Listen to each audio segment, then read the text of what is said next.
Sitharaman ji economics की अच्छी समझ रखती है। इनके पास इकोनॉमिक्स में मास्टर्स डिग्री है। इस स्ट्रॉन्ग एकेडमिक बैकग्राउंड की वजह से ये इंडिया की इकोनॉमी के बारे में अच्छे डिसीजंस ले पाती है और ये कमाल की कम्युनिकेटर भी है। कॉम्प्लिकेटेड इकोनॉमिक आइडियाज को सिंपल तरीके से एक्सप्लेन कर देती है। ये इसलिए जरूरी है ताकि गवर्नमेंट पॉलिसीज पब्लिक को समझ आए। फाइनेंस मिनिस्टर होने के नाते सीतारमण जी ने कई इंपॉर्टेंट इकोनॉमिक पॉलिसीज लागू की है। इनकी सबसे बड़ी पहल है गुड्स एंड सर्विसेज टैक्स, जिसे जीएसटी कहते हैं। इस लैंडमार्क टैक्स रिफॉर्म ने इंडिया के टैक्स स्ट्रक्चर को सिंपल बना दिया। एक और इंपॉर्टेंट पॉलिसी है कॉर्पोरेट टैक्स रेट्स कम करना।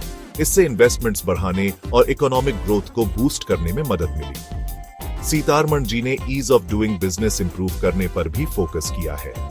इंडिया के इकोनॉमिक ग्रोथ में इनकी पॉलिसीज का बड़ा योगदान है।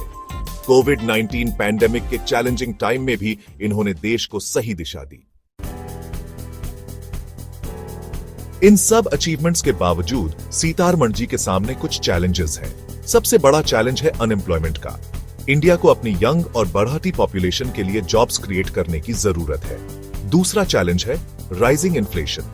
जरूरी चीजों की कीमतें भी आंच रही हैं, जिससे आम आदमी परेशान है। सीतारमण जी को इन इश्यूज को इफेक्टिवली एड्रेस करना होगा। चैलेंजेस के बावजूद इंडिया में बहुत पोटेंशियल है। ये दुनिया की फास्टेस्ट ग्रोइंग इकोनॉमीज में से एक है। सही पॉलिसीज और लीडरशिप के साथ इंडिया इन चैलेंजेस से पार पा सकता है और सस्टेनेबल इकोनॉमिक ग्रोथ अचीव कर सकता है।